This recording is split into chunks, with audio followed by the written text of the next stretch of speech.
Hello, everyone. On behalf of the Civil Services Forum, St. Stephen's College, I, Hridayajyoti Sharma, extend a warm welcome to all attendees present today. Today, we have the honor of hosting Ms. Sonal Goyal, IAS 2008 batch officer and the Secretary of Tripura. She has served in various administrative roles and is widely known for her work in citizen centric governance, youth engagement, and public outreach. We are grateful to Ma'am for joining us and for taking the time to share her experiences with students who aspire to understand public service and administration more closely. This session offers us an opportunity to learn from her journey and reflect on the values and challenges that shape a career in the civil services. So now I would like Rakshita to start with the questions. Good evening, ma'am. I am Rakshita Mishra. I am currently studying political science as my major and history as my minor. And before I begin asking you the questions, which I feel extremely unqualified to, but you're such an inspiring person, you're such an Thank you so inspiration. much. Thank you. And I'm really honored to be speaking to you right now. So, ma'am, my first question to you is that your career path is incredibly diverse, from being a qualified lawyer and trained company secretary to becoming an IAS officer. So, how did this multidisciplinary education shape your approach to public administration? See, I would like to begin with basically sharing my journey in brief, how I, changed my kind of career path from being a company secretary, lawyer to becoming an IS officer. And then I would definitely like to discuss how these backgrounds have helped me now as a civil servant. So when I was like a student in your age group, like it is almost 20, more than 20 years back, 2003, I read about the civil services. Till that time, I had no idea about what civil services examination is. And I was in my third year of graduation in BCom Honors from Shriram College of Commerce, Delhi University.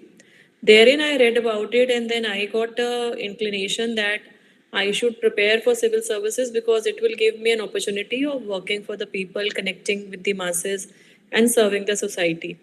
But then I was already doing CS at that time, and my two stages were over, and only my final examination was supposed to take place. And then when I discussed this with my parents and family, like the idea of coming into civil services, so initially nobody agreed. So they had all kind of apprehensions because this examination is actually one of the toughest in this country. And then if we talk about selection, it is never sure shot.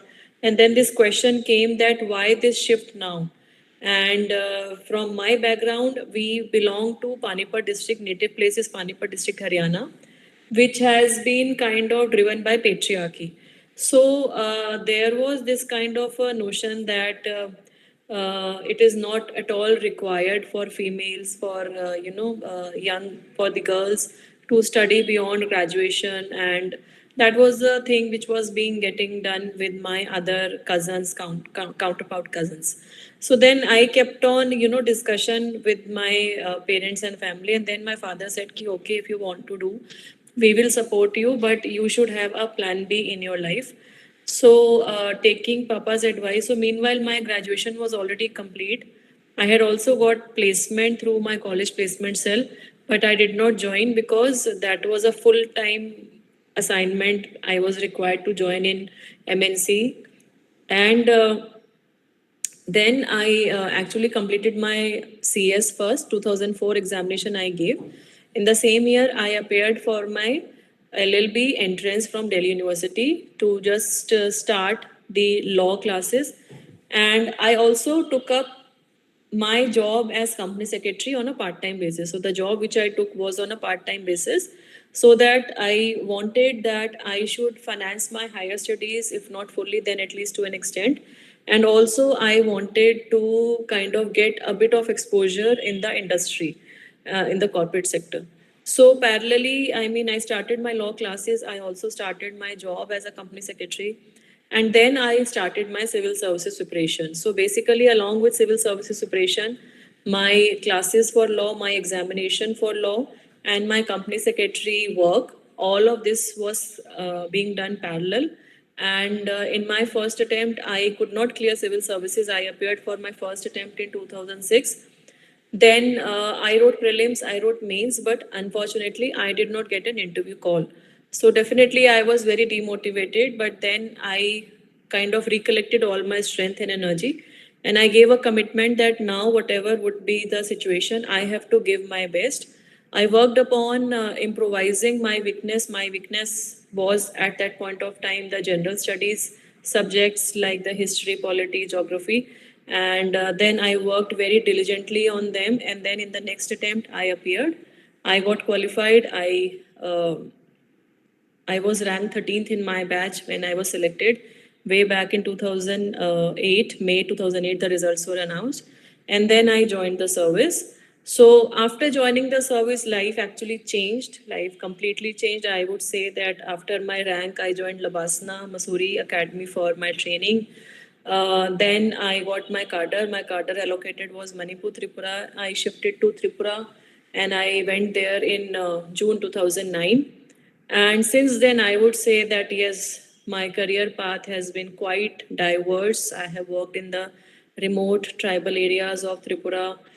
For initial 8 years, I was there, and then I came to Haryana on intercaste deputation. Almost 4 years I spent there.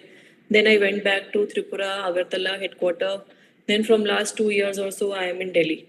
So the career path indeed has been diverse, and as far as being a qualified company secretary or a lawyer has definitely helped me because it has given me a better understanding of the legal framework, a better understanding of the constitution. It also helped me, actually, my law and company secretary, it also helped me during my preparation also, because some of the topics in public administration was my one of the optional subject along with my core, which was commerce. So commerce and public administration were the subjects. So my CS studies and my law studies, they actually helped me in my civil services preparation. And as well as when I entered into service, then it also helped me in kind of execution. And when we discuss later on in this interaction, I would also like to share how my knowledge as company secretary helped me when I was the first CEO of Faridabad Smart Cities Mission. So way back in 2016, so when Faridabad was selected under the MOUD Smart Cities Mission project, so nobody actually knew how to form a company, how to compose the board of directors, how is articles of association, memorandum of association written. So I had a basic idea because I already worked as a company secretary. So that all helped me. So I think as a civil servant, whether it was my graduation knowledge, whether it was my post graduation qualification, like I also did MA in public policy after my selection. So, so the masters in public administration, then law, company secretary, all of them have been helping me. And as you all must have heard also, that knowledge once acquired is never wasted. So you actually, as an officer, you get lot of opportunities to kind of revisit those things which you have read on, implement those, and it has been actually, it always complements. Yeah. So, moving on to my next question. You've served more than 17 years in public service. So, looking back, which experience in your early academic or professional life most influenced the kind of officer that you become today? I think it was not one experience. It is a kind of, I think it's because it's learning is a gradual process. And as you move forward, you meet new people, you work in different kind of environment. And as far as an officer is concerned, so officer never works alone. So an officer works in a paraphernalia. That paraphernalia consists of your team. It consists of other departments. It also consists of people who are there, like the district or the subdivision where you are posted. It consists of political executive. It also consists of media. It also consists of like the journalist. It also consists of NGOs, civil society organization. So I think I have kind of learned from each of my posting. And as far as my initial days, because you mentioned about maybe the initial days, so initial days may shift to Tripura was in fact a very different kind of experience for me, because I have been from Haryana and Delhi to shift to Tripura, where was like language was also different, and it was at that point of time quite remotely located. Connectivity was also not that good, and I had never stayed in any hostel, so that was a kind of a different, altogether apprehensive kind of experience for me in the initial days. But then when I joined there, I received lot of respect, I received support of the people. I learned Bengali there because I knew that as an officer, if you have to be with them, so it is very important to be approachable, and an officer has to be approachable, so then your language, your communication skills become very important. So मैंने वहाँ जाके Bengali speech सीखा, and Tripura में I used to tour a lot. I used to tour a lot, especially in the remote areas. And then when I came to Haryana people are a bit different, because here the demographic composition is not like Tripura, but it has its own set of challenges in form of urban administration, in form of patriarchy, which has been there in the society. So I think there are lot of experiences throughout my journey of 17 years of being into civil services, and of course prior to that also, which have influenced me. And the only one important thing which I have always been trying to do wherever I am posted is to work in collaboration, to empower my teams, and to work, being within them, so, and empowering them. So that is how, like, the kind of officer I am. I want to be always approachable. Of course, empathy, compassion is inseparable from an administrator, and being able to work in team and leading the team with your vision, empathy, and compassion, I think that is very important. So, moving on to my next question. Your book, Nation Calling Holistic Approach to UPSC Civil Services, has inspired many aspirants. So, what personal experiences motivated you to write this particular book, and what core message do you hope the readers take away when they read your book? Yeah, so basically the idea of the book came during COVID-19 pandemic, when we saw that the systems turned online, and even the offline coachings and all kind of education systems were turned digital. So I had already been mentoring the UPSC civil servants, and during COVID-19 pandemic, actually, I what I felt was that the number of invites from the students across India, they had increased, and there were repeated requests from the students to like share my journey, to share strategy and tips for civil services examination. And I was also kind of recollecting that when I wanted to prepare, so I was looking for some book which can give a holistic approach of what the examination is, and then if I have to prepare, how much time should I be having, minimum number of time, minimum number of maybe months or year or whatsoever, what is the syllabus, and what is the stage wise preparation strategy. So I thought ki maybe to help the aspirants, I should have such kind of a book which will help them to decide firstly whether they have to go into for civil services or not. Because nowadays there is a lot of misconception also about civil services, especially due to the social media reels, reel culture. There is a lot of misconception about civil services. So whether civil services is justified for them, whether it is okay for them to aspire for this career, then if they aspire for, then what should be their roadmap, how to approach this examination, what is the syllabus, what is the strategy. And then I have also covered the stage wise preparation strategy, and then how do they have the holistic approach to this examination. And this book also deals with some important component of handling pressure, stress management, which is not only relevant for civil services, but it is also relevant for any student who is into academics. सो सबके लिए ये ज़रूरी है कि हम pressure कैसे handle करें, time management कैसे करें, इमोशनली रिजिलियंट कैसे बने, अपनी मेंटल हेल्थ पे कैसे ध्यान दें. So all those things I have tried to cover in that book. Therefore, the title is Holistic Approach. So I have tried to given this holistic approach. So this was the idea. And then when we talk about the takeaway, so my takeaway is that first takeaway the students which I feel can get is that whether they should or they should not appear for civil services examination. I think one, this book will help them in that decision. Of course it cannot replace, but yes, it can definitely help, because I have also included the interviews of few toppers. So along with my strategy, I have also shared the strategy and the life journey of few other officers of recent batches. So I think it will help them firstly in deciding whether civil services is the career path for them or not. Secondly, if they decide, then yes, the strategy part.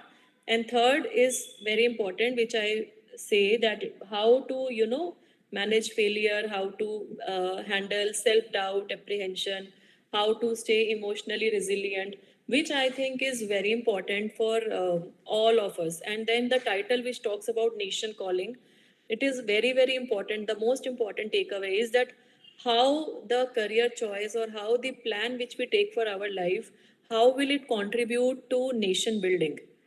That is the most important idea which I want the young generation to think upon. And it is not at all necessary that you have to be in civil services, then only you can contribute towards service and society, towards nation building as such. It is through any profession. So there is also a chapter called What If Not Civil Services. So what if not civil services is also a chapter there. So friends, I think if you are aspiring to be into civil services, you can have a look at this book. This book is available at Amazon online and Flipkart also. And even if you're not appearing for civil services, for otherwise also for your life skill motivation, you can try and have a look at this book. Thank you. So, moving on to the next question. You've been honored by Niti Aayog as a woman transforming India and by Twitter India as a web Wonder Woman. So, what does digital empowerment mean to you in the context of today's governance? So now, if I see the change which has come into the social media context, so last, I think 3, 4, 5 years, there have been lot of changes. Now it is easily being accessible by everyone, and digital empowerment is actually meaning that we are empowering the citizens. And it is not only empowerment at the cities level, it is actually empowerment at the rural level also. If I talk about the remotely located areas, even they are now connected through the NIC, through the land connections. And we are seeing now how this digital landscape is bringing a revolution in lives of people. There are various flagship programs under which it is a beneficiary oriented scheme. And now we are seeing that this beneficiary oriented scheme is now getting accessible directly to the beneficiary. There is no middleman. If he or she is working, for example, under a scheme, he or she is getting the amount directly transferred to the account, to the bank account, which is also linked to the Aadhaar. For digital empowerment, there is a very small and a very strong example of daily payments which we are handling through UPI, Paytm, and all these things. From a rickshaw wala to a coconut vendor, now everybody is having the phones in their hand, and they can receive or they can make payment through this device, through this small app. So now citizens are informed, they are digitally connected, they are watching, and there is lot of information which is accessible. So only the thing is, one point which is very relevant here for students, I would like to say that you people have access to all kind of information because you access all platforms of social media. be it Instagram, be it WhatsApp, be it Telegram. So it is also important for us at this stage of time to invest our time wisely. So identify the platforms or portals or the channels which are helping you in your journey for life, maybe in staying motivated, or if it is an educational thing, so then it has to help and motivate you in your preparation or taking up any examination. So that is all very important. And हमारे पास में जो ये इतने सारे options available हैं, इसके साथ में एक क्वेश्चन ये भी है कि नेगेटिव जो मीडिया है वो बहुत जल्दी प्रोपोगेंडा में आता है. नेगेटिव कोई भी न्यूज़ आर्टिकल या कुछ भी होता है, negative content gets floated very at a very rapid pace. So somehow we are consuming the data, we are sharing the data without even verifying. So that is a caution which we as informed and responsible citizens have to exercise.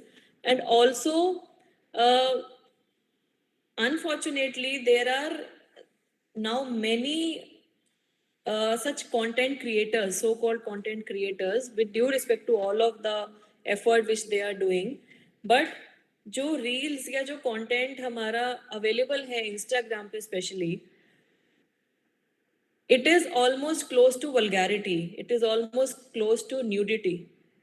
So ये society के भी एक dangers हैं as a parent, as a mother. It is also kind of, it also bothers me now that yes, our citizens are digitally empowered, उनके पास access है, but वो क्योंकि उस पे अभी जो गाइडलाइंस है उसकी एनफोर्समेंट नहीं हो रही, या even if there would be guidelines, there are guidelines of course, but it is also the responsibility of each one of us who is posting content, that what kind of content we are posting in public domain, the language, the tonality. We have seen कि हर महीने 2 महीने में कुछ ना कुछ ऐसे controversial कुछ आता है, हम उसको क्रिटिसाइज करते हैं and then we forget about it. But the point is कि why it is getting created, this is an algorithm. Instagram and Telegram, this is all algorithm driven, you guys know better than me. So हम क्यों ऐसे content को consume कर रहे हैं, हम क्यों ऐसे कंटेंट क्रिएटर्स को हम बढ़ावा दे रहे हैं कि वो इस टाइप की चीज़ें बनाएं जो कि हमारे समाज के लिए या हमारे जो अपकमिंग जनरेशन है उनके लिए ठीक नहीं है. So I think this is a kind of a caution which we definitely need to exercise. And digitally empowerment होना बहुत ही अच्छी बात है. Now people in remote areas, they are connected, people in rural areas are connected, they are getting benefit of the government schemes and programs at their doorstep, in their home, sitting in their home, which is very positive. But of course it comes with lot of responsibility and caution to be exercised by the citizens themselves. Yeah, so my question is, as someone frequently invited to speak at platforms like TEDx and youth forums, what do you believe young aspirants misunderstand the most about the UPSC journey? I think UPSC journey सबसे पहले तो उनको clarity नहीं होती है कि why they want to be into civil services. This is most important for each one of the aspirant to understand that what is their motivation or what is their purpose to be in UPSC. If it is driven by, say for example, external factor like power, authority, या वो जो अभी reel culture की मैं बात कर रही थी, या वो रील कल्चर के अकॉर्डिंग अगर वो they get influenced and they feel कि no they will get power, they will get unfortunately they feel they will get money. So I think अगर ये सब माइंडसेट के साथ आएंगे तो they will not be happy here. And because पैसा और ये जो मॉनेटरी जो चीज़ें हैं, they are much better off in the private sector, they are much better off in the corporate sector and other fields, right? So your reason for being in civil services has to be very clear. It should be people driven, your intention of bringing a change in the society. And एक opportunity है UPSC के ये जो exam है वो देता है कि आपको बहुत यंग एज में आप चेंज लाने की उस पोजीशन प्रोफाइल में जा सकते हैं. You know, if you become an SDM also, तो you are kind of heading the subdivision wherein the line departments are also coordinating with you, and you are looking for law and order, you are looking for public distribution system, you are looking for their revenue, land records. So all these things are there. So सबसे important तो UPSC aspirant के लिए ये है कि this reason for being into civil services should be clear. The second thing I would like to say is कि then after they decide that this is their reason of being into civil services, then the strategy should be very much clear. And एक और जो misconception है, जो कि myth क्योंकि आप पूछ रहे हैं, वो ये है कि मतलब कि बहुत ज़्यादा पढ़ने का जो प्रयास है वो नहीं करना चाहिए. मतलब you have to stick to the syllabus, and along with the syllabus, of course, your current affairs and your magazines, newspapers, that is very important. But you are not here, giving for a PhD exam. आप PhD नहीं कर रहे हैं. So you should not be in a hurry to mug up so many facts that you are not able to recollect at the time of examination. So prelims is objective, mains is subjective. So mains का जो subjective है उसके लिए सबसे important ये है कि whatever you know you should be able to write, and you should be able to kind of उसको लिखने का उसका ये होना चाहिए आपको. Basically you should be able to recollect it and write it in the way that fetches good marks. So UPSC is not about mugging up the facts, it is actually about representing what you know appropriately in the examination. So that is what the students, the aspirants should take care of.